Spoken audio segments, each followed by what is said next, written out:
ಕನಕದಾಸರ ಬಗ್ಗೆ ನಮಗಿರುವಂತಹ ಅಭಿಮಾನ, ನಮಗಿರುವಂತಹ ಪ್ರೀತಿ ಈ ಪ್ರಮಾಣದಲ್ಲಿ ಇಷ್ಟು ವರ್ಷಗಳ ನಂತರವೂ ಕೂಡ ಸತತವಾಗಿ ಬೆಳೀತಾ ಇದೆ. ಇದನ್ನು ನಾವು ಗಮನಿಸಬೇಕು.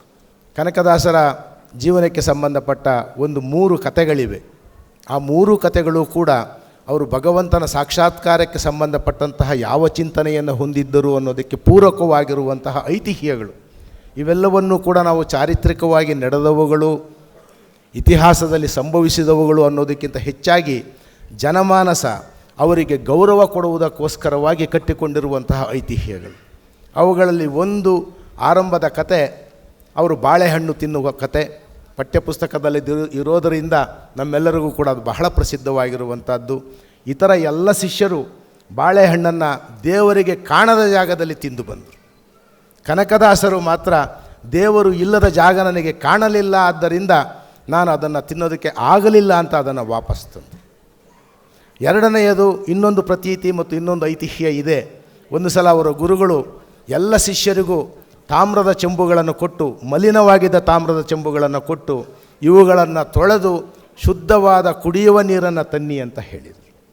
ಎಲ್ಲ ಶಿಷ್ಯರು ಕೂಡ ಬಹಳ ಚೆನ್ನಾಗಿ ಅದರ ಹೊರಭಾಗವನ್ನು ತಳತಳಿಸುವಂತೆ ತೊಳೆದು ಅದರಲ್ಲಿ ನೀರನ್ನು ತುಂಬಿ ತಂದರು. ಕನಕದಾಸರು ಮಾತ್ರ ಆ ತಂಬಿಗೆಯನ್ನು ಅದು ಇದ್ದಂತೆಯೇ ತಂದರು ಅಂತ ಹೇಳಿ. ಆಗ ಎಲ್ಲರೂ ಕೇಳಿದರು, ಇವನು ಅದನ್ನು ಸ್ವಚ್ಛ ಮಾಡಿ ತಂದಿಲ್ಲ ಅಂತ. ಗುರುಗಳು ಕೇಳಿದರು, ನೀನು ಯಾಕೆ ಅದನ್ನು ಸ್ವಚ್ಛ ಮಾಡಿ ತಂದಿಲ್ಲ?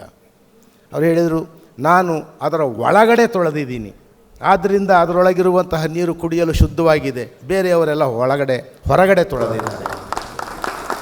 ಅದು ಒಂದು ಪ್ರತೀತಿಯಾಗಿ ಅವರ ಬಗ್ಗೆ ಯಾಕೆ ಅಷ್ಟು ಪ್ರಚಲಿತವಾಗಿದೆ? ಅವರು ಸಂತರು, ಅವರು ಯಾವಾಗಲೂ ಕೂಡ ಹೆಚ್ಚಿನದಾಗಿ ಪ್ರತಿಪಾದನೆ ಮಾಡಿದ್ದು ಒಳಗನ್ನು ತೊಳೆದುಕೊಳ್ಳಿ. ಅಂತರಂಗದ ಶುದ್ಧಿ ಇದ್ದರೆ ಅದು ಬಹಿರಂಗದ ಶುದ್ಧಿಯೂ ಕೂಡ ಆಗೋದಕ್ಕೆ ಸಾಧ್ಯ ಇದೆ.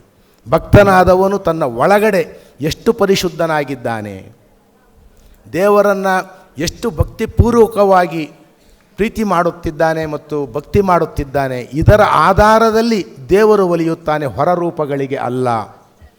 ಮೂರನೇ ಕಥೆಯಂತೂ ಲೋಕಪ್ರಸಿದ್ಧವಾದದ್ದು, ಕನಕನ ಕಿಂಡಿಯ ಕತೆ ಸೇರಿರೋದು.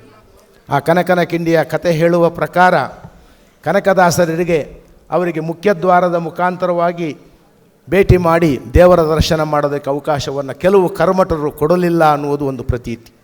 ಅದರಿಂದಾಗಿ ಇವರು ಅತ್ಯಂತ ನಿರ್ಮಲವಾದ ಭಕ್ತಿಯಿಂದ ದೇವರನ್ನು ಸ್ತುತಿಸಿದರು. ದೇವರು ಗೋಡೆಯನ್ನು ಒಡೆದು ಅವರಿಗೆ ದರ್ಶನವನ್ನು ಕೊಟ್ಟ ಅನ್ನುವ ಪ್ರತೀತಿ. ಅದೇ ರೀತಿಯಾಗಿ 4ನೆಯ ಕಥೆಯೂ ಇದೆ.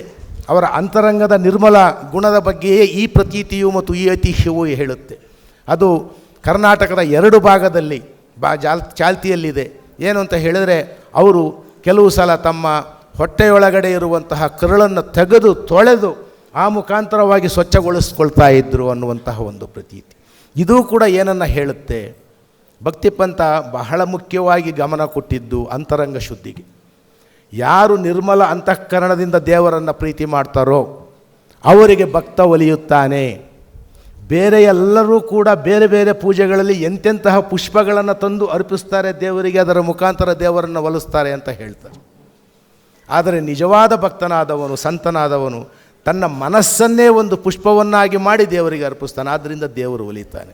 ಇಲ್ಲದಿದ್ದರೆ ದೇವಸ್ಥಾನದ ಒಳಗಡೆ, ಗೋಡೆಗಳ ಒಳಗಡೆ ಇರುವಂತಹ ಒಬ್ಬ ದೇವರು ಒಬ್ಬ ಭಕ್ತನ ಆರ್ತ ಮೊರೆಗೆ ಓಗೊಟ್ಟು ಆ ಮುಖಾಂತರವಾಗಿ ದರ್ಶನವನ್ನು ಕೊಡಬೇಕು ಅಂತ ಹೇಳಿ ಪಶ್ಚಿಮ ದಿಕ್ಕಿಗೆ ತಿರುಗಿ ಕೊಟ್ಟ ಅಂತ ಹೇಳ್ತಾರೆ. ಅದೆಲ್ಲವೂ ಪ್ರತೀತಿಗಳು, ನಾವು ಅದರ ಚರ್ಚೆಗೆ ಹೋಗಬೇಕಾದ್ದಿಲ್ಲ.